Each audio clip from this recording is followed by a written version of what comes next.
Hello.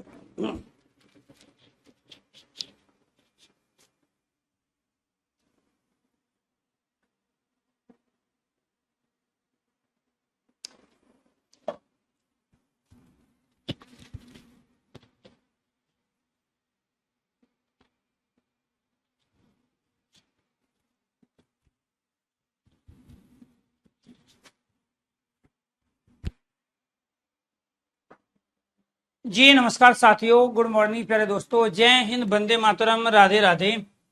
आज की जो हमारी क्लास है दोस्तों, वो है भाषा बोली और उपबोली, यानी कि हिंदी एवं अन्य भारतीय भाषाओं के बारे में हम जानकारी ले रहे हैं। और उसके अंतर्गत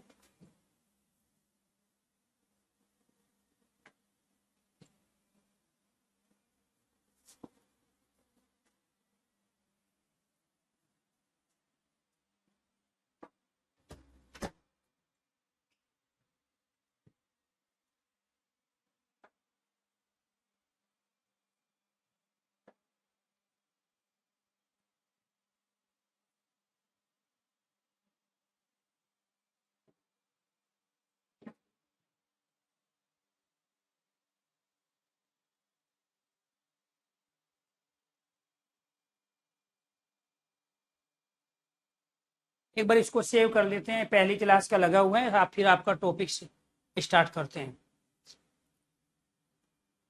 जी जी, मेरी आवाज अगर आप तक पहुंच रही है क्लियर, तो एक बार सारे स्टूडेंट ओके कीजिए, यस कीजिए।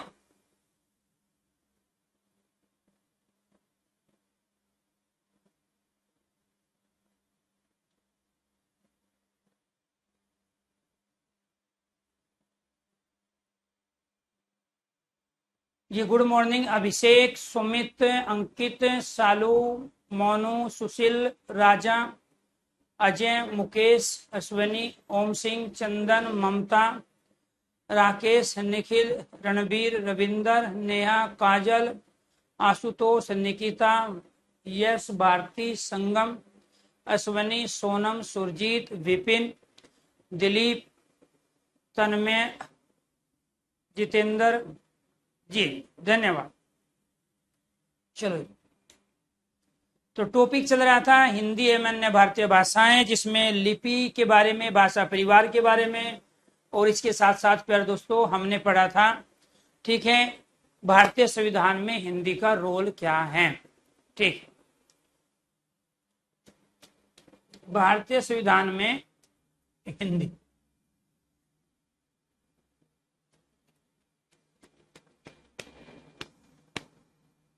आज बारी है हमारी भाषा बोली और उपबोली के बारे में जानकारी लेंगे।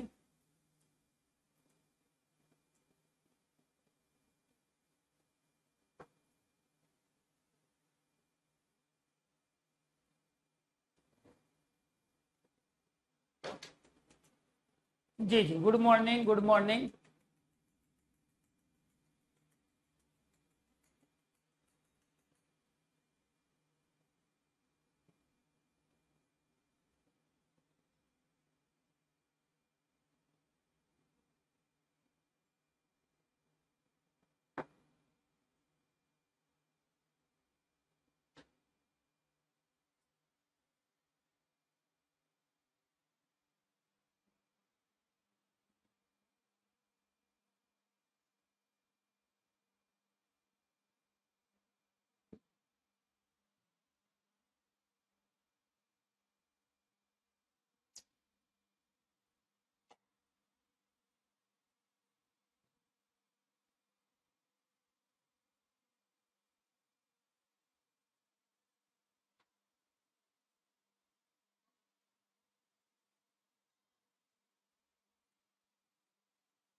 जी, किसी का कोई डाउट हो जो कल आपने पढ़ा था उसमें से आप पूछ सकते हैं। शुरू करते हैं।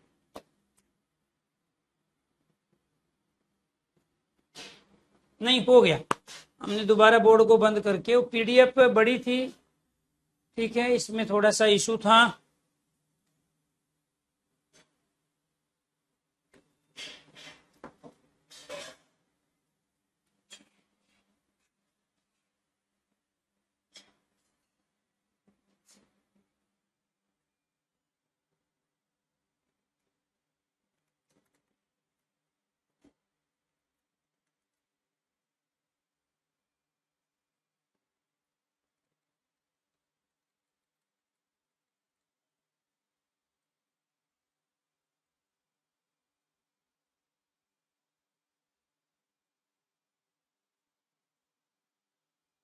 जी, किसी का भी डाउट है? आप लोगों के सबके कमेंट आ रहे हैं, आप अपना तब तक डाउट क्लियर कर लो, हो गया काम हमारा।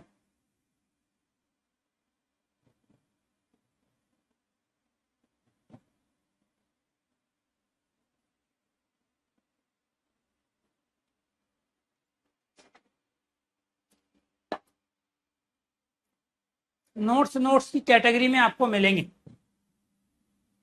नोट्स मिलेंगे नोट्स की कैटेगरी में, ठीक है जी। काम शुरू करते हैं। टॉपिक है प्यारे दोस्तों हमारा भाषा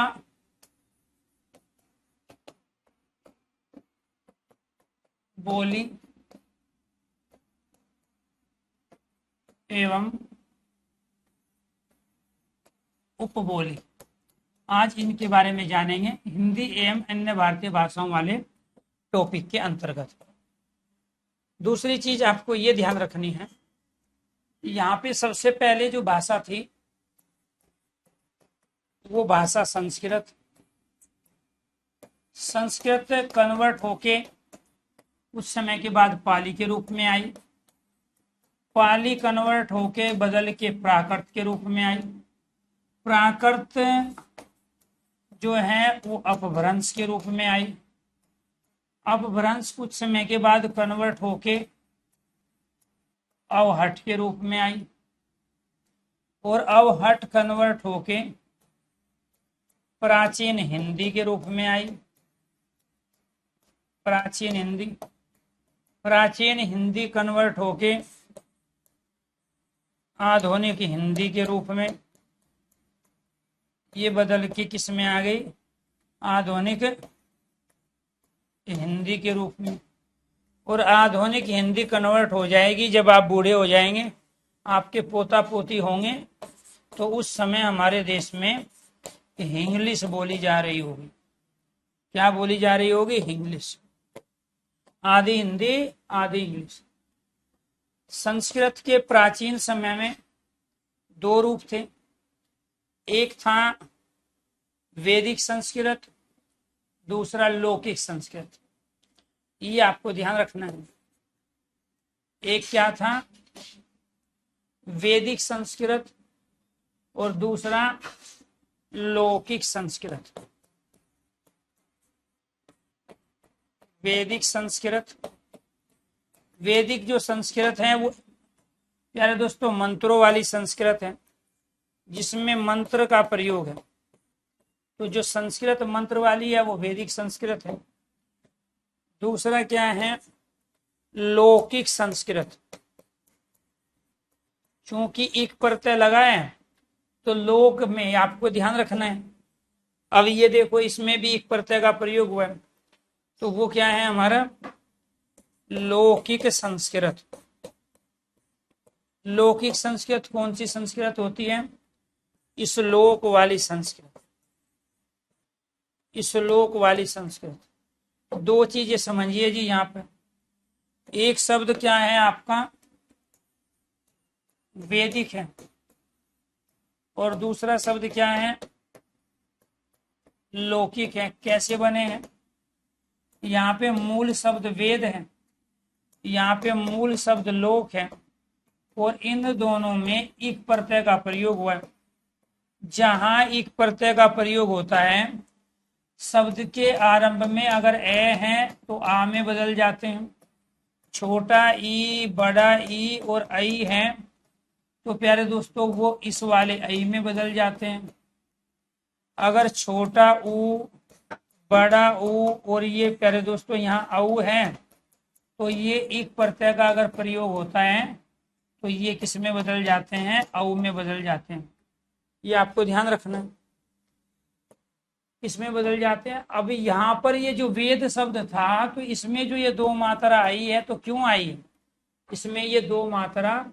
यहाँ पे जो आपकी एक मात्रा थी ये वाली आई की, ये किस में कन्वर्ट हो गया? इस वाले में, इसलिए मात्रा दो आई। यहाँ पे क्या था? ये औ, ये वाला औ था, ये वाला यहाँ पर। अब ये किस में बदल गया? आपका औ में बदल गया। जब आप किसी शब्द के अंत में एक प्रत्यय का प्रयोग करते हैं तो उसके छोटे ए का परिवर्तन आ में, छोटा ई, बड़ा ई, आई का परिवर्तन आई में, छोटा ऊ और औ का परिवर्तन औ में होता है, तब जाके आपका वैदिक लौकिक शब्द बना। इसी के अलावा मैं दूसरा एग्जाम्पल आपको दिखा देता हूं। आपने दिन शब्द लिया, इसमें इक लगाया तो शब्द बनेगा आपका दैनिक। तो आपने क्या कर लिया? अब आपने ये वाला जो ई है छोटा, इस वाले ई का परिवर्तन आई में कर लिया यहाँ इस रूप में। ऐसे ही दोस्तों आप दूसरा शब्द लो, यहाँ नीति शब्द लो आप। नीति में इक लगाओगे तो ये क्या बन जाएगा? नैतिक शब्द बनेगा। क्या बनेगा? नैतिक शब्द बनेगा। इसमें क्या है? ये जो बड़े वाला ई है इसका परिवर्तन किसमें हो गया? यहाँ आई में हो गया, इसीलिए आपने यहाँ दो मात्रा लगाई। इसके बाद यहाँ पर आप शब्द लो उपनिवेश। उपनिवेश शब्द, इसमें आपने एक प्रत्यय लगाया और यहाँ पर फिर आपने क्या किया? इस वाले ऊ के स्थान पर यहाँ परिवर्तन किसका कर दिया? आपने औ का कर दिया।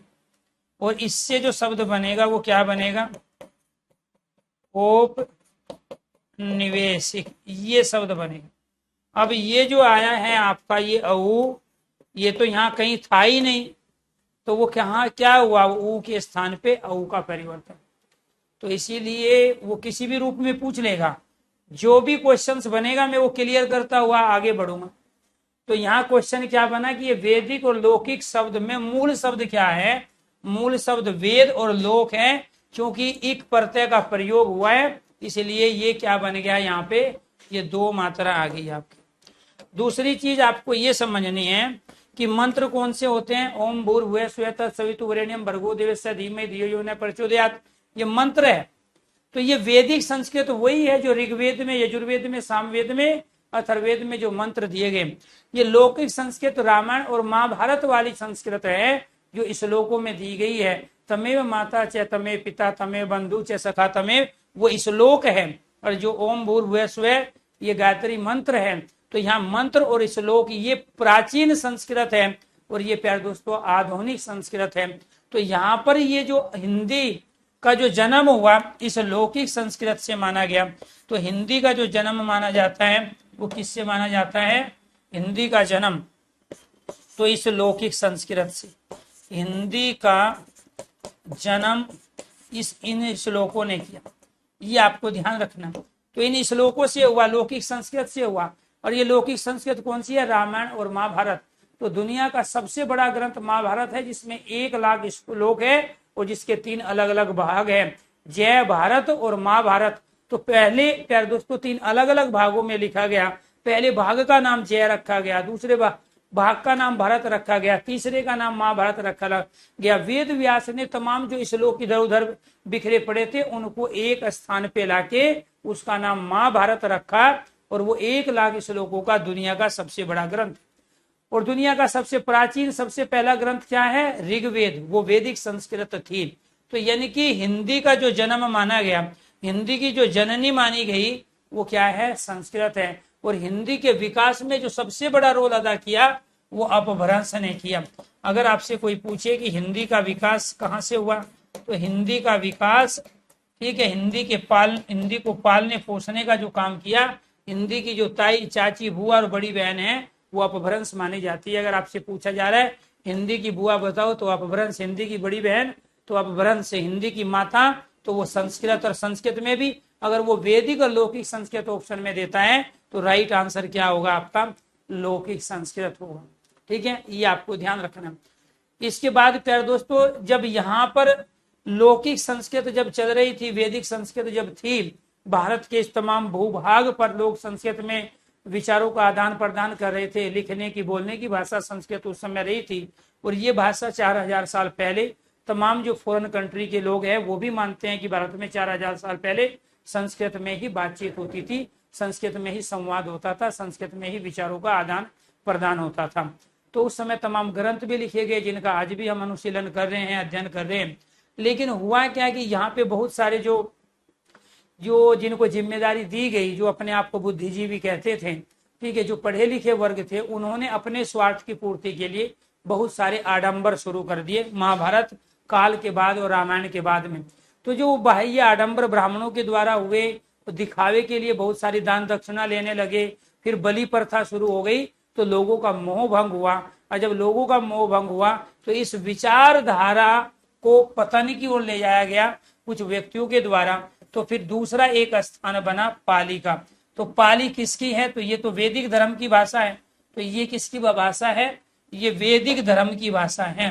तो क्वेश्चन आपका यहाँ से ये भी बनेगा कि यहाँ पर ये जो संस्कृत थी, ये संस्कृत किसकी है, ये वैदिक धर्म, सनातन धर्म, ये आपको ध्यान रखना है।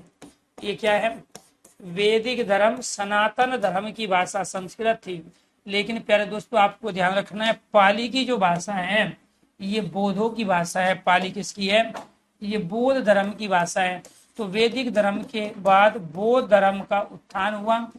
तो बौद्ध धर्म, और जब बौद्ध धर्म से भी प्यारे दोस्तों मोह भंग हुआ, तो फिर इसके बाद क्या आया आपका, जैन धर्म आया, जैन धर्म। और इसके बाद अपभ्रंश का जो समय था, वो संप्रदाय यहाँ पे चल रहे थे उस समय, शैव संप्रदाय, विष्णु संप्रदाय, और ये क्या था, ये मठ मठांतर। ठीक है, तो ये मठों का समय था। तो ये आपको ध्यान रखना है कि यहाँ पर सबसे प्राचीन धर्म वैदिक धर्म है, जिसका दूसरा नाम सनातन धर्म है। वैदिक धर्म में कुछ बुराई आ गई, तो लोगों का मोह भंग हुआ। जो क्षत्रिय राजा थे वे ब्राह्मणों के कब्जे में आ गए थे, अर्थात जो गुरु परंपरा के अनुसार चले थे, अपना काम कराते थे, अपने अनुसार दूसरे को दंड दिलवाते थे, स्वार्थ सिद्धि के लिए धन को इकट्ठा करने लगे थे पढ़ने पढ़ाने वाले लोग। तो जो क्षत्रिय राजा थे, खासकर प्यारे दोस्तों आपने देखा होगा बौद्ध धर्म और जैन धर्म का जो अपने आप में उदय हुआ, उसका रीजन यही था, जो सुरक्षा कर रहे थे, जो वास्तव में दूसरे की सहायता कर रहे थे, उसकी रक्षा कर रहे थे, उनके डिसीजन ना होके अल्टीमेटली ब्राह्मणों के डिसीजन होने लगे। और वे ब्राह्मण जो अपनी स्वार्थ सिद्धि कर रहे थे, तो उनके चुंगल से पब्लिक को बचाने के लिए यहाँ पे उन लोगों ने अपने घर गृहस्थी को छोड़ा, अपने राज दरबार को छोड़ा, और उसके बाद में प्यारे दोस्तों यहाँ पे एक नए धर्म की शुरुआत हुई, और वो था बौद्ध धर्म। और उसकी जो भाषा थी उस समय की 500 ईसा पूर्व, वो थी आपकी पाली भाषा। तो ये जो पाली है अपने आप में त्रिपिटक जो इनका धार्मिक ग्रंथ है, उस त्रिपिटक के अंतर्गत भी प्यारे दोस्तों इसका प्रयोग किया गया। तो ये भी ध्यान रखना है। तो पाली क्या है, कहाँ दिखाई देगी आपको, त्रिपिटक क्या है, बौद्ध धर्म का धार्मिक ग्रंथ। किसमें लिखा गया, जैसे रामायण महाभारत लौकिक संस्कृत में लिखे गए, ऋग्वेद यजुर्वेद सामवेद अथर्ववेद, इसके बाद तमाम उपनिषद प्यारे दोस्तों मंत्रों में लिखे गए। तो त्रिपिटक क्या था, धार्मिक ग्रंथ था। किसका, त्रिपिटक ग्रंथ धार्मिक ग्रंथ था बौद्धों का। इसके बाद यहाँ पे भी प्यारे दोस्तों क्या हुआ, लड़ाई झगड़ा हो गया, और ये किसमें, हीयान महायान में बट गई। और जब भी कुछ समय के बाद में किसी भी चीज में विकृति आती है, विकार आते हैं, तो स्वाभाविक बात है उसका पतन निश्चित है। जब परिवार में झगड़ा होने लगेगा तो परिवार अलग जरूर होगा। इसको देसी भाषा में नारे होना भी कहा जाता है। तो यहाँ जब हीयान और महायान में दो अलग अलग विचारधाराओं में ये विभाजित हो गए, तो फिर प्यारे दोस्तों इसके स्थान पर एक तीसरी चीज आई, फिर लोगों का मोह भंग हुआ, तो वो हो गया प्यारे दोस्तों जैन धर्म। और जैन धर्म 500 ईस्वी के आसपास प्यारे दोस्तों भारत के अंदर प्रचलित रहा, और उसकी जो अपनी भाषा थी वो क्या थी, प्राकृत थी। तो प्यारे दोस्तों यहाँ पे जो दंतक कथाएं थी, वो दंतक कथाएं जो प्रयोग हुई वो प्राकृत में हुई, ये आपको ध्यान रखना है। तो तमाम दंतक कथाएं जैन धर्म में मिलती है। दंतक कथा जिसमें पशु पक्षी को भी भगवान के अवतार के रूप में स्वीकार किया गया। तो जो दंतक कथाएं लिखी गई वे प्राकृत में लिखी गई, और उस समय जो यहाँ पे धर्म था वो है प्यारे दोस्तों जैन धर्म। फिर जैन धर्म भी कुछ समय के बाद में दिगंबर और श्वेतांबर दो भागों में विभाजित हो गया। एक में स्त्री की एंट्री के लिए मना थी और दूसरे में स्त्री की एंट्री थी। श्वेतांबर में स्त्री पुरुष दोनों ही प्यारे दोस्तों धर्म के अनुयायी थे, और लेकिन जो दिगंबर थे उसमें केवल और केवल पुरुष थे। तो स्त्री पुरुष का झगड़ा प्यारे दोस्तों जैन धर्म को दो अलग अलग भागों में विभाजित कर गया। एक दिगंबर जिनकी दिशा ही वस्त्र होती है, तथा तमाम नंगमुनि जो होते हैं वो प्यारे दोस्तों यहाँ दिगंबर कहलाए, और सफेद जो वस्त्र धारण करते थे, ठीक है, तो वो क्या कहलाए आपके यहाँ पे श्वेतांबर।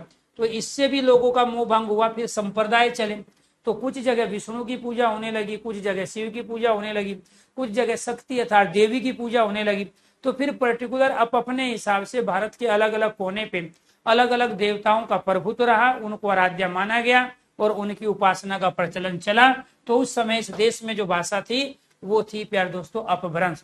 और फिर इन संप्रदायों का स्थान प्यारे दोस्तों जब लोग डायरेक्ट आराधना नहीं कर पाए, तो बीच में फिर बहुत सारे आसाराम बापू, राम रहीम और रामपाल जैसे लोग आए, और उन्होंने परमात्मा का अनुयायी ना बना के लोगों को अपना अनुयायी बनाना शुरू कर दिया, अपनी भक्ति शुरू करवा दी, अपने चरणों की उपासना, ठीक है, और अपनी तमाम गुफाओं में जो तमाम चमत्कार हुए वे चमत्कार उन्होंने दिखाए। और वो जो समय था वो मठ मठांतर का था, यानी कि आसाराम बापू, राम रहीम और रामपाल तो आधुनिक है फिलहाल के, इनसे पहले भी बहुत सारे इनके जैसे जो गुरु थे उन्होंने लोगों को जो है भक्ति की उपासना में भगवान से छोड़ के अपनी ओर आकर्षित किया, तो अपने अनुयायी बनाना शुरू कर दिया। और उसमें बहुत सारे भारत के अंतर्गत मठ और मठांतर चल रहे हैं, और उसके अंदर जो भाषा थी वो अपभ्रंश भाषा थी, वो अवहट भाषा थी। वे अपने धर्म का, अपने विचारधारा का, अपने संप्रदायों का प्रचार प्रसार भी प्यारे दोस्तों इन भाषा में करते थे।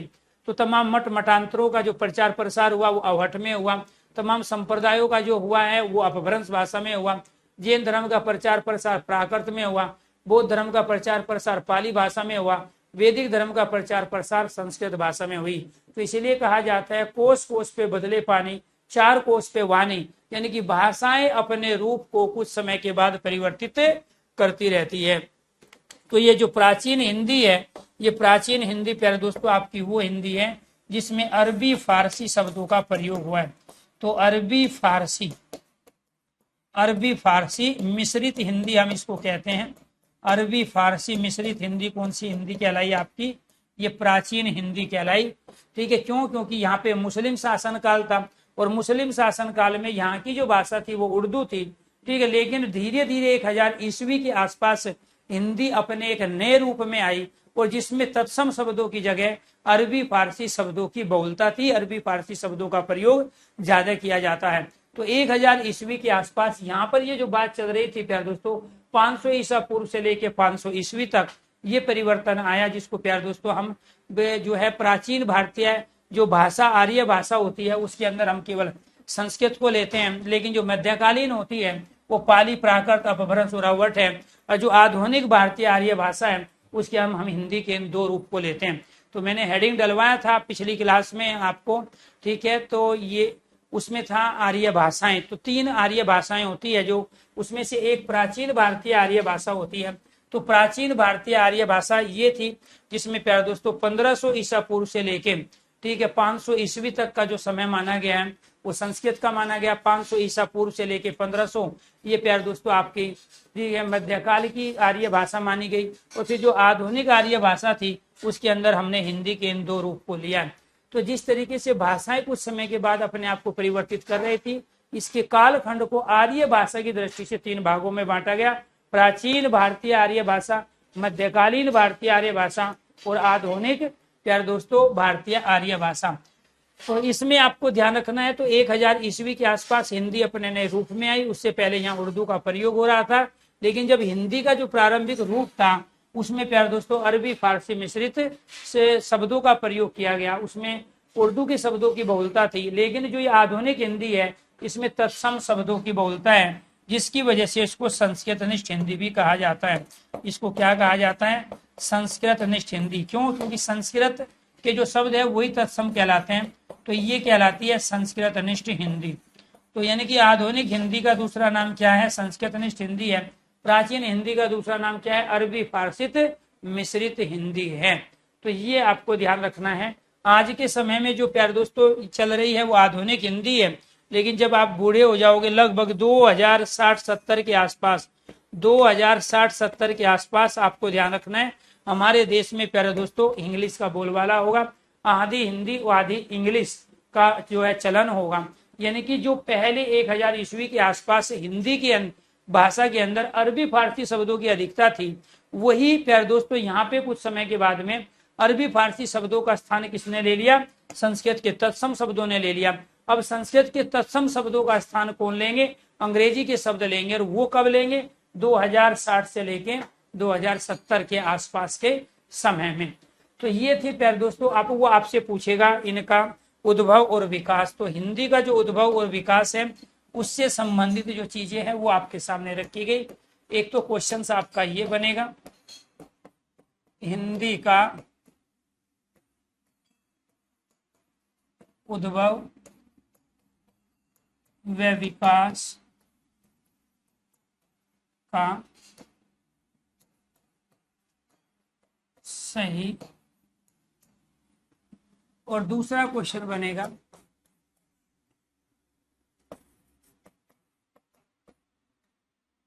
भाषा का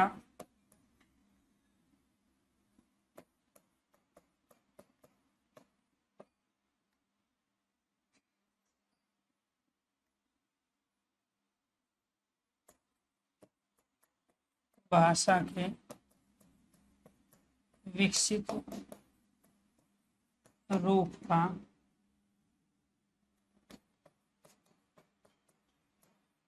आरोही क्रम। तो आप इसको कैसे कहोगे? यहाँ पे संस्कृत,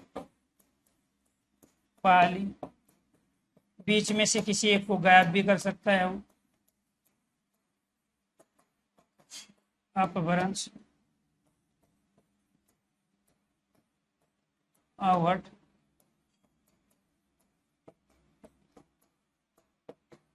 प्राचीन हिंदी,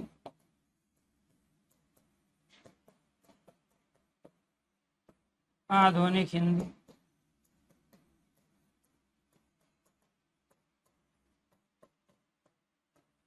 और इंग्लिश। अब वो प्यारे दोस्तों ये ध्यान रखना है, इसमें से बीच में से किसी को भी गायब कर सकता है, ठीक है? तो भी क्रम आपका यही रहेगा। ये आपका पहला नंबर, ये दूसरा, ये तीसरा, ये चौथा, ये पांचवा, ये छठा, ये सातवां और ये आठवां। ये 4000 साल पहले और ये 2060-70 के बाद, ठीक है? ये आपको ध्यान रखना है।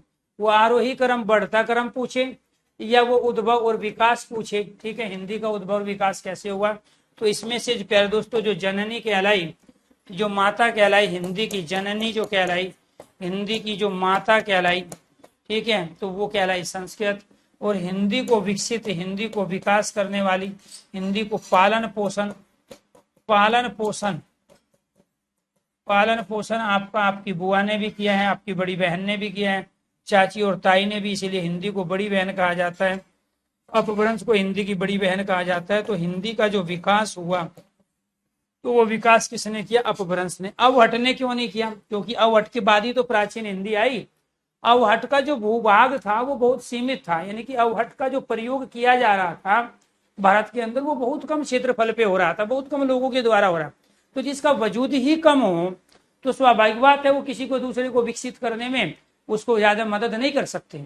तो पाकिस्तान का रोल भारत को विकसित देश बनाने में नहीं होगा, अमेरिका का हो सकता है, जापान का हो सकता है, रूस का हो सकता है, क्योंकि वो समृद्ध देश है अपने आप में। लेकिन ऐसे ही यहाँ पे अवहट का रोल हिंदी को विकसित करने में, हिंदी के उद्भव विकास में ज्यादा नहीं रहा है, अपभ्रंश का इसलिए रहा क्योंकि अपभ्रंश के अनेक रूप भारत के अलग अलग कोने में फैले हुए थे। तो इसके बाद प्यारे दोस्तों यहाँ पर क्वेश्चन बना हमारा अपभ्रंश के रूप। अपभ्रंश के मुख्य रूप से 4 रूपों ने हिंदी का सबसे ज्यादा भला किया, और उसमें से एक रूप क्या था हमारा?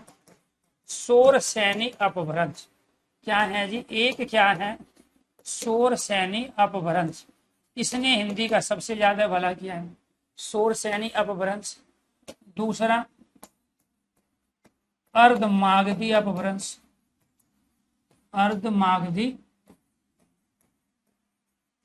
अपभ्रंश। और इसके बाद आपका तीसरा मागधी अपभ्रंश,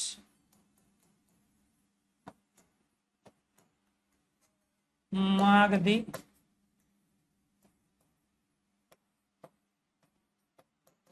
मागधी अपभ्रंश।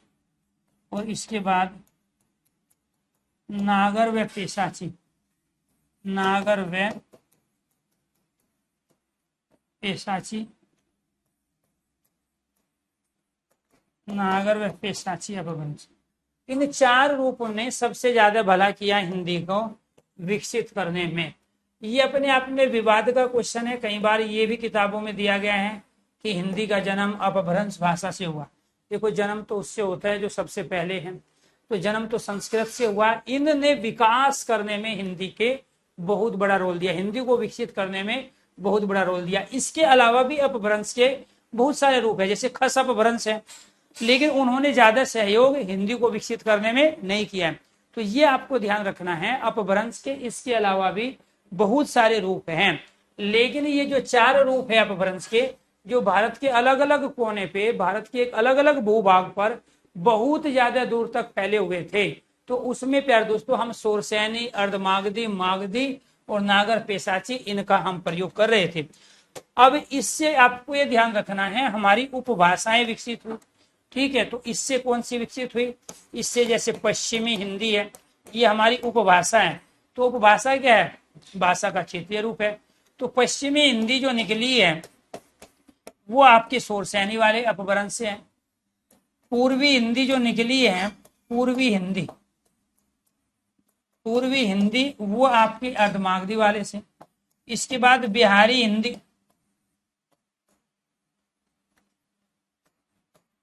बिहारी हिंदी जो निकली है वो मागधी अपभ्रंश से। और जो पहाड़ी हिंदी निकली है,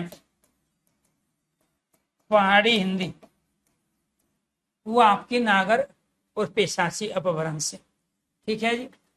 इसके अलावा एक हमारी क्या है? राजस्थानी हिंदी है। तो यहाँ आपको ध्यान रखना है, हमारी 5 उपभाषाएं हैं। एक है आपकी पश्चिमी हिंदी, दूसरी पूर्वी हिंदी, तीसरी आपकी बिहारी हिंदी, चौथी आपकी पहाड़ी हिंदी और 5वीं एक और है हमारी राजस्थानी हिंदी, ठीक है। तो लोगों का कहना यह भी है कि राजस्थानी हिंदी का विकास सोरसैनी से हुआ। कुछ लोगों का कहना है कि नहीं, वो नागर और पेशाची से प्रभावित है। राजस्थानी हिंदी के अंदर नागर पेशाची के शब्द दिखाई देते हैं।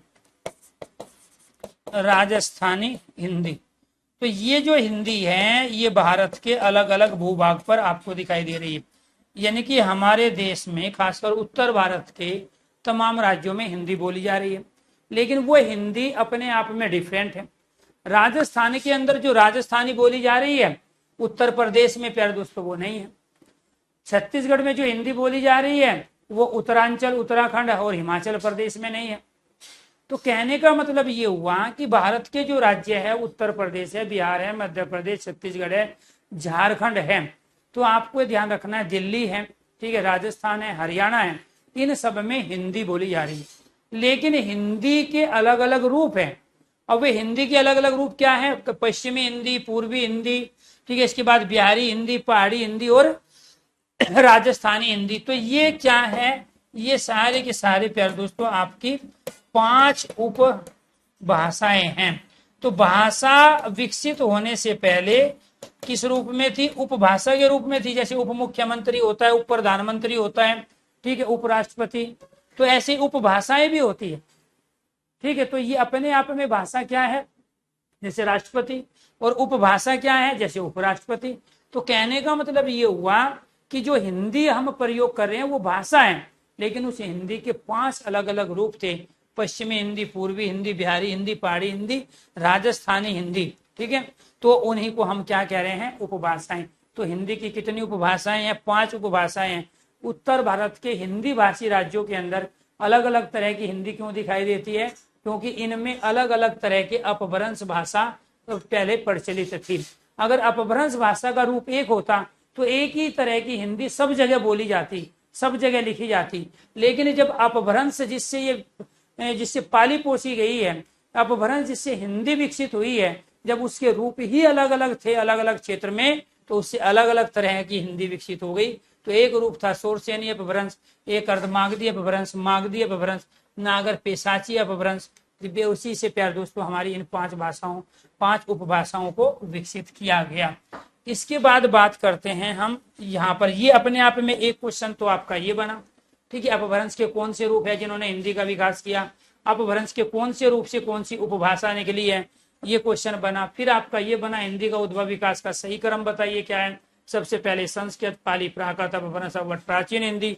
फिर आपको ये भी बताया गया वैदिक और लौकिक संस्कृत में इन दोनों ने मिलकर हिंदी को भी जो है जन्म दिया है, और खासकर लौकिक संस्कृत का बड़ा रोल रहा है। त्रिपिटक ग्रंथ आपका पाली भाषा में, दंत कथाएं प्राकृत में लिखे गए, मंत्र श्लोक आपके संस्कृत में लिखे गए। अपभ्रंश का जो रोल रहा हिंदी को विकसित करने में रहा। आधुनिक हिंदी क्या है, वो संस्कृत निष्ठ हिंदी है आधुनिक हिंदी। प्राचीन हिंदी क्या है, अरबी फारसी मिश्रित हिंदी है। अवहट ने हिंदी का भला क्यों नहीं कर पाई, क्योंकि इसका खुद क्षेत्रफल कम था, कम लोगों के द्वारा ये बोली और समझी जा रही थी। तो अब आपको आना है इस ओर, ठीक है, भारतीय आर्य भाषा। तो भारतीय आर्य भाषा कितनी है जी, भारतीय आर्य भाषा 3 है, ठीक है। इसके अंतर्गत आपको ध्यान रखना, एक है प्राचीन भारतीय आर्य भाषा, प्राचीन भारतीय आर्य भाषा। दूसरा जो है जी वो है मध्यकालीन भारतीय आर्य भाषा, मध्यकालीन भारतीय आर्य भाषा। इसका भी क्वेश्चन आपसे कई बार पूछा जा चुका है। और इसके बाद क्या है जी, आधुनिक भारतीय आर्य भाषा, आधुनिक भारतीय आर्य भाषा। तो इसके अंतर्गत कौन सी भाषा आती है, प्राचीन भारतीय आर्य भाषा के अंदर आपकी वैदिक संस्कृत, वैदिक संस्कृत और दूसरी लौकिक संस्कृत। तो इसका मतलब अगर मैं एक ही बात करूं तो संस्कृत जो भाषा है वो क्या है, आपकी प्राचीन भारतीय आर्य भाषा है। मध्यकालीन भारतीय आर्य भाषाओं में किसका प्रयोग होगा, आपकी पाली है, प्राकृत है, अपभ्रंश है, अपभ्रंश पूछेगा वो आपसे, अपभ्रंश है। और इसके बाद में क्या है आपकी अवहट। तो इसके अंदर कितनी भाषाएं, 4। इसके अंदर कितनी है, केवल 1, और वो भी कौन सी, संस्कृत। अगर वैदिक और लौकिक इन दोनों को हम एक मान ले तो हम क्या कहेंगे, तो दोनों एक है ही, बस अंतर ये है कि इसमें मंत्र है तो इसमें श्लोक है। तो यानी कि संस्कृत किसके अंदर आती है, प्राचीन भारतीय आर्य भाषा के अंदर, ठीक है। मध्यकालीन क्या था जी, मध्यकाल का समय देखो आप, मुस्लिम शासनकाल वाला जो समय पीरियड है, ठीक है। तो वहां पाली, प्राकृत, अपभ्रंश और अवहट का प्रयोग है, ये आपको ध्यान रखना है। आधुनिक भारतीय आर्य भाषा के अंदर हम किस भाषा का प्रयोग करेंगे, इसके अंदर आपकी आधुनिक हिंदी आएगी, क्या आएगी आपकी, प्राचीन हिंदी, प्राचीन हिंदी कौन सी, अरबी फारसी मिश्रित, प्राचीन हिंदी और प्राचीन हिंदी और आधुनिक हिंदी, ये दोनों आएगी, ठीक है। प्राचीन हिंदी कौन सी है जी आपकी, अरबी फारसी मिश्रित हिंदी है। ये कौन सी हिंदी है, अरबी फारसी मिश्रित हिंदी। आधुनिक हिंदी कौन सी है जी, संस्कृत निष्ठ हिंदी। ये कौन सी हिंदी है, संस्कृत निष्ठ हिंदी। कुल मिला के बात है, आधुनिक भारतीय भाषा में कौन क्या आती है, आधुनिक भारतीय भाषा में हिंदी आती है। इन दोनों को हम क्या करेंगे, इन दोनों को हम हिंदी कहेंगे। तो यानी कि ये अकेली है, यहाँ पे ये अकेली है, यहाँ पे ये अकेली है। अगर वो दोनों को अलग अलग पूछता है तो प्राचीन हिंदी किसके अंदर आती है? आधुनिक भारतीय भाषा। आधुनिक हिंदी किसके अंदर आती है? वो ये भी आधुनिक भारतीय आर्य भाषा के अंतर्गत। अब फिर क्वेश्चन बनता है इनके समय का। तो इनका जो समय था वो था 1500 ईसा पूर्व, 1500 ईसा पूर्व से 500 ईसा पूर्व तक, ये इनका समय था। इनका जो समय था जी वो क्या था? इनका समय था मध्यकालीन 500 ईसा पूर्व। क्या थी 500 ईसा पूर्व? पाली थी। 500 ईसा पूर्व से 1000 ईस्वी, 500 ईसा पूर्व से 1000 ईस्वी तक। और इसका जो समय था उस समय क्या था जी आपका? 1000 ईस्वी से 1000 ईस्वी से आपका अब तक, 1000 ईस्वी से अब तक ये समय आपका हिंदी का है। तो हिंदी 1000 ईस्वी से पहले थी नहीं। तो 1000 ईस्वी से अब तक आपका आधुनिक भारतीय आर्य भाषा। 500 ईसा पूर्व में क्या थी? आपकी पाली थी। तो बौद्ध धर्म का समय देखो, आप जीएस में पढ़े होंगे, हिस्ट्री में पढ़े होंगे आप। तो बौद्ध धर्म का समय क्या था? 500 ईसा पूर्व। तो पहली मध्यकालीन भारतीय आर्य भाषा में क्या आता है? पाली है। वो उसका समय 500 ईसा पूर्व से 1000 ईस्वी तक। और ये जो है वैदिक संस्कृत, लौकिक संस्कृत, मैक्स मूलर जो कि जर्मन के भाषा वैज्ञानिक रहे हैं, विद्वान रहे हैं, वो खुद मानते हैं। हमारे वाले तो कह रहे हैं कि 6000 साल पहले की भाषा है। ठीक है। तो दयानंद सरस्वती, बाल गंगाधर तिलक और तमाम ज्योतिषी और तमाम जो भाषाविद है भारत के, वो 6000 से 4000 साल पहले ईसा मसीह के जन्म से संस्कृत हमारे यहाँ बोली जा रही थी। लेकिन फिर हमने विद्वानों के अनुसार, उनके अनुसार चले जो फॉरेन कंट्री के थे, तो ये कह रहे जी हमें जो साक्ष्य मिल रहे हैं, क्योंकि वो ज्यादा पुरानी बता देंगे तो सब कुछ हमारा था, उनके पास जो है वो सब कुछ हमारा है। तो उन्होंने भी चालाकी की। उन्होंने 1500 ईसा पूर्व से पहले मानने को तैयार ही नहीं हुए। तमाम साक्ष्य थे। उसके बावजूद भी यही रीजन है कि बहुत सारी चीजें, जैसे गुरुत्वाकर्षण का नियम है, वो ऑलरेडी भास्कराचार्य भारत में दे चुके थे, लेकिन पेटेंट नहीं कराया। पेटेंट नहीं कराया तो वो उन्होंने अपने न्यूटन को चेप दिया। तो यहाँ आपको ध्यान रखना है कि यहाँ 1500 ईसा पूर्व से 500 ईसा पूर्व तक जो भारत में बोली जा रही है वो वैदिक संस्कृत, लौकिक संस्कृत, क्योंकि वो वैदिक धर्म का समय है। तो वैदिक धर्म को जो माना है फॉरेन कंट्री के जो भाषा वैज्ञानिक थे, वो 1500 ईसा पूर्व से लेके 500 ईसा पूर्व तक का समय माना है। अगर आपका भारतीय आर्य भाषा कितनी होती है? 3 है। ये क्वेश्चन तैयार अगर हो गया हो। दूसरा प्यार दोस्तों, अपभ्रंश के 4 रूप कौन से हैं जिन्होंने हिंदी का भला किया, हिंदी को पाला पोसा, हिंदी को विकसित किया?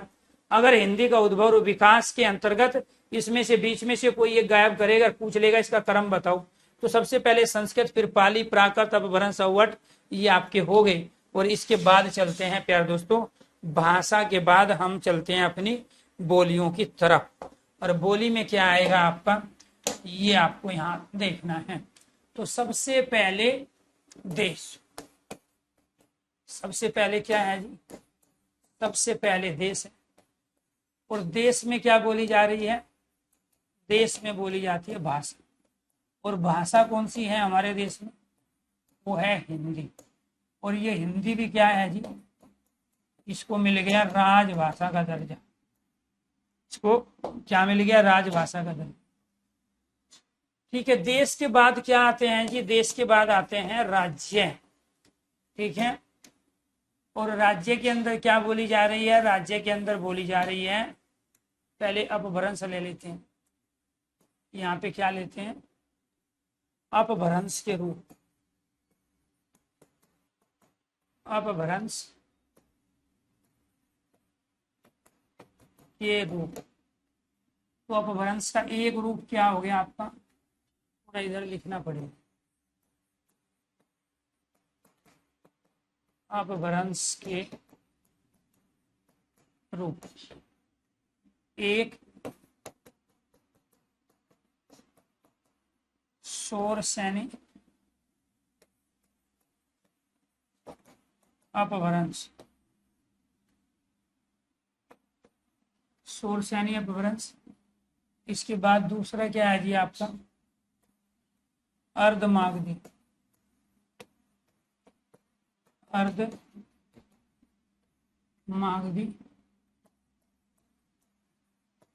अपभ्रंश। तीसरा मागधी अपभ्रंश। फोर्थ नागर व पेशाची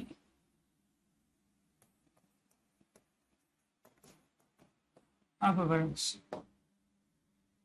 इसके बाद उपभाषा, उपभाषा कितनी है, 5। कौन सी है पहली, पश्चिमी हिंदी,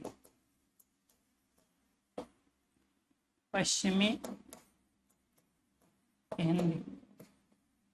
दूसरी कौन सी है, पूर्वी हिंदी। तीसरी कौन सी है, बिहारी हिंदी।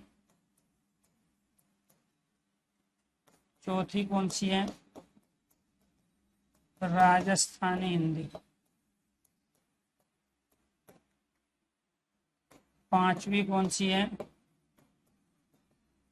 पहाड़ी हिंदी।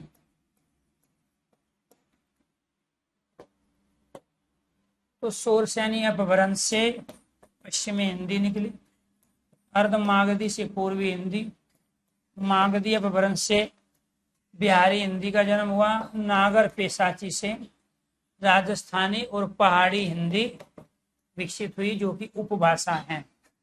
यानी कि भाषा, उपभाषा कहाँ है, राज्यों के अंदर। तो राज्य के अंदर जो बोली जा रही है, तो यहाँ क्या लेंगे हम, राज्य लेंगे, और ये क्या है आपकी उपभाषा है, और इनकी संख्या कितनी है, 5। राज्य के बाद प्यारे दोस्तों नंबर आता है हमारा जिले का, जिसको जनपद कहते हैं। तो जिले के लेवल पे क्या बोली जाती है, बोली बोली जाती है। जैसे पश्चिमी हिंदी के अंतर्गत आपकी खड़ी बोली बोली जाती है, जिसको कोरवी भी कहते हैं, खड़ी बोली। दूसरी ब्रज भाषा भी है जी। ये क्वेश्चन आएगा, आज तक ऐसा कोई पेपर नहीं है जिसमें क्वेश्चन ना पूछा गया हो। इसके बाद क्या है जी आपकी खड़ी बोली, कन्नौजी, बुंदेली, और 5वां क्या है आपकी हरियाणवी। ठीक है जी। इसके बाद पूर्वी हिंदी के अंतर्गत आपकी 3 आती है, 3 बोली। ये कितनी है, 5। इन 3 बोली के अंदर कौन कौन सी आएगी, इन 3 बोली के अंदर आएगी आपकी पूर्वी हिंदी के अंतर्गत अवधी, दूसरा बघेली, तीसरा छत्तीसगढ़ी। ये आपकी आती है 3। इसके अंदर कितनी है, 5 बोली। कौन सी 5, खड़ी बोली, ब्रजभाषा, कन्नौजी, बुंदेली और हरियाणवी। इसके बाद प्यारे दोस्तों यहाँ पर आएगी आपकी बिहारी हिंदी। 3 बोली है जी बिहारी हिंदी की। कितनी है, 3। कौन कौन सी है, ये भी देखिए। इसके अंदर आएगी भोजपुरी, मगही, और तीसरा है मैथिली। तीसरा क्या है, मैथिली। ये किसके अंदर आती है? ये सब बोली है। राजस्थानी, राजस्थानी हिंदी के अंतर्गत आपकी 4 बोली आएगी। 4 बोली किसके अंदर है? राजस्थानी हिंदी। कौन कौन सी 4 है जी? एक आपकी है मारवाड़ी, दूसरी है जयपुरी, जिसको गांव में ढूंढानी कहते हैं। इसके बाद मेवाती, और चौथी है मालवी। इसके बाद यहाँ पे दोस्तों आपकी 2 बोली आएगी पहाड़ी हिंदी के अंदर, और वे 2 बोली कौन सी होगी? वे 2 बोली होगी कुमायूनी, और दूसरी होगी आपकी गढ़वाली। दूसरी क्या है? गढ़वाली।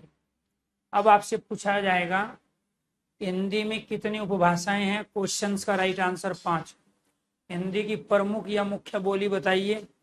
5 और 3 8, 8 और 3 11, 11 और 4 क्या है आपके? 15, 15 और 2 17। तो हिंदी की प्रमुख बोलियां 17 होती हैं, ये आपको ध्यान रखना है।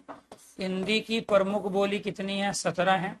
हिंदी की उपभाषाएं कितनी हैं? आपको ध्यान रखना है 5 हैं।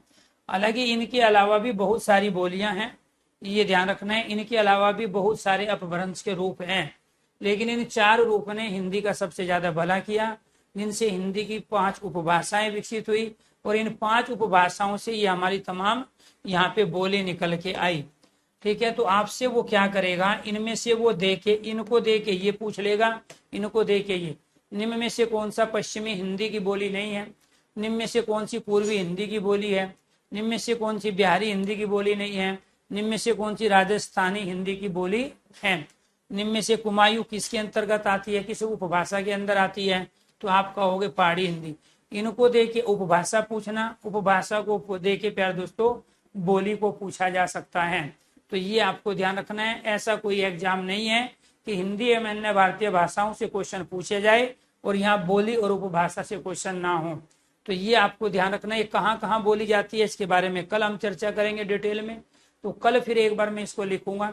लेकिन आपको ध्यान रखना है हमारे देश में भाषा बोली जा रही है और वो भाषा है हिंदी, जिसको मिल चुका है राजभाषा का दर्जा। लेकिन ये हिंदी का विकास कैसे हुआ? हिंदी का विकास हुआ अपभ्रंश के इन रूपों से। और वो किस रूप में हुआ? अपभ्रंश के इन रूपों से पहले उपभाषाएं निकली। उपभाषाएं प्यार दोस्तों फिर क्या थे? भाषा के रूप में विकसित हुई। यानी कि बोली का विकसित रूप उपभाषा है, ये आपको ध्यान रखना है। बोली का विकसित रूप उपभाषा है और उपभाषा का विकसित रूप क्या है? आपका भाषा। बोली जिले के लेवल पे बोली जा रही है, राज्य के लेवल पे प्यार दोस्तों क्या बोली जा रही है? उपभाषा। जैसे उत्तर प्रदेश के अंदर अवधी भी बोली जा रही है, बघेली भी है, और खड़ी बोली ब्रजभाषा, बुंदेली, हरियाणवी, ये सारी की सारी अवधि में। तो राज्य के लेवल पर उपभाषाएं विकसित होती है, जिले के लेवल पर बोली विकसित होती है, और देश के लेवल पर प्यार दोस्तों भाषा विकसित होती है। तो बोली का विकसित रूप उपभाषा है, उपभाषा का विकसित रूप भाषा है, भाषा का क्षेत्रीय रूप उपभाषा है, उपभाषा का क्षेत्रीय रूप उपबोली है, और उपबोली का क्षेत्रीय रूप उपभाषा का क्षेत्रीय रूप बोली है, और बोली का क्षेत्रीय रूप उपबोली होती है। जैसे हरियाणा की जाटू और बांगरू, तो हरियाणा के अंदर प्यार दोस्तों एक आपकी जाटू है और दूसरी क्या है? आपकी बांगरू। ये आपकी उपबोली है। ठीक है, ये आपको ध्यान रखना है। ये दोनों की दोनों क्या है? ये आपकी उपबोली है। तो उपबोली का जो क्षेत्र होता है बहुत सीमित होता है, वो कम होता है। तो यहाँ आपको ध्यान रखना है। इसके बाद क्या आई? आपकी उपबोली आई। तो उपबोली क्या है? उपबोली का विकसित रूप बोली, बोली का विकसित रूप उपभाषा, उपभाषा का विकसित रूप भाषा, भाषा का क्षेत्रीय रूप उपभाषा, उपभाषा का क्षेत्रीय रूप बोली, बोली का क्षेत्रीय रूप क्या होता है? उपबोली। ये कहाँ बोली जाती है? ये गांव देहात में बोली जाती है। ये बोली कहाँ बोली जाती है? जिला के लेवल पे। जिला से कहाँ पहुंचती है? राज्य में। राज्य से कहाँ पहुंचती है? देश में। तो गांव से जिला, जिला से राज्य, और राज्य से देश में भाषा का प्रचार और प्रसार किया जाता है। तो कोई भी बोली सबसे पहले कहाँ पाई जाती है? गांव में पाई जाती है। किस रूप में पाई जाती है प्यारे दोस्तों? वो उपबोली के रूप में पाई जाती है। कुछ समय के बाद वो विकसित होती है तो जिले के स्तर पर होती है, तो फिर कुछ समय के बाद फिर विकसित होती है तो राज्य के स्तर पे, और फिर प्यारे दोस्तों भाषा का दर्जा ले लेती है देश के स्तर पर, जब वो बोली और समझी जाने लगती है। तो ये आपको ध्यान रखना है। उम्मीद करता हूं यहाँ तक आपकी सारी चीजें समझ में आ गई होगी। अगर यहाँ तक चीजें क्लियर है तो एक बार सारे स्टूडेंट ओके कीजिए, यस कीजिए। अगर यहाँ तक ये सारी चीजें समझ में आ गई हो, आपको सब कुछ क्लियर है, तो सभी स्टूडेंट से मेरी रिक्वेस्ट है तो सारे बच्चे एक बार ओके कीजिए, यस कीजिए। ठीक है, जो भी अगर आपका कोई डाउट बनेगा, ठीक है, तो वो डाउट मैं बताऊंगा आपको कल वाली क्लास में, क्योंकि आज समय हो गया है। कौरवी किसे कह रहे हैं? खड़ी बोली को। क्यों? क्योंकि कौरवों का क्षेत्र कौन सा था? हस्तिनापुर, मेरठ। तो मेरठ के आसपास बोली जाने वाली बोली आपकी खड़ी बोली है। मथुरा इसका केंद्र है ब्रज भाषा का। कन्नौजी, जो प्यारे दोस्तों आपको ध्यान रखना है, मुलायम सिंह यादव वाला जो क्षेत्र है वो कन्नौजी है। बुंदेलखंड में बुंदेली बोली जाती है, ठीक है, जो कि मध्य प्रदेश से लगता हुआ है। पूरे हरियाणा के अंदर हरियाणवी बोली जाती है। अवधि अवध में बोली जाती है। लखनऊ इलाहाबाद वाला क्षेत्र।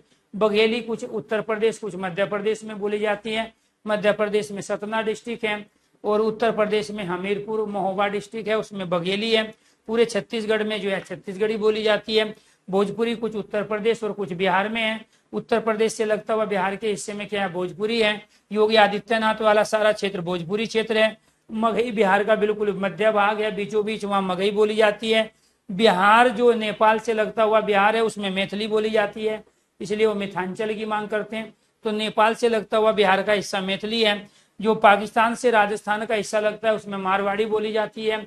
जो दिल्ली से लगता हुआ राजस्थान का हिस्सा है उसमें जयपुरी है। महाराणा प्रताप वाला जो हिस्सा है वो मेवाती का हिस्सा है। मध्य प्रदेश से लगता हुआ राजस्थान के हिस्से में मालवी बोली जाती है। जो हाई हिल एरिया में है ऊपर, जैसे कुमायूं है, अल्मोड़ा है, रानीखेत है, नैनीताल है, उसमें कुमायूनी बोली जाती है। और गढ़वाली कहाँ बोली जाती है? रुड़की में, देहरादून में। और इसके साथ इनसे लगते हुए प्यारे दोस्तों हरिद्वार, रुड़की, देहरादून और ये सारे के सारे पिथौरागढ़, ये सारे क्या है? आपके गढ़वाली क्षेत्र है। ठीक है, तो इस तरीके से आपको यहाँ पर इन सब चीजों को सीक्वेंस में लॉजिकली याद रखना है। और कल फिर एक बार मैं चर्चा करूंगा। कल ये टॉपिक आपका कंप्लीट हो जाएगा और उसके बाद हम नया टॉपिक लेंगे। सभी दोस्तों को नमस्कार, धन्यवाद। अभी 9:30 बजे मॉर्निंग में ही प्यारे दोस्तों मेरी यूट्यूब पर क्लास है। यूट्यूब का नाम है कैरियरविल स्टेट एग्जाम यूट्यूब चैनल, जिसमें मैं कराऊंगा आपको लोकोक्ति और कहावतों के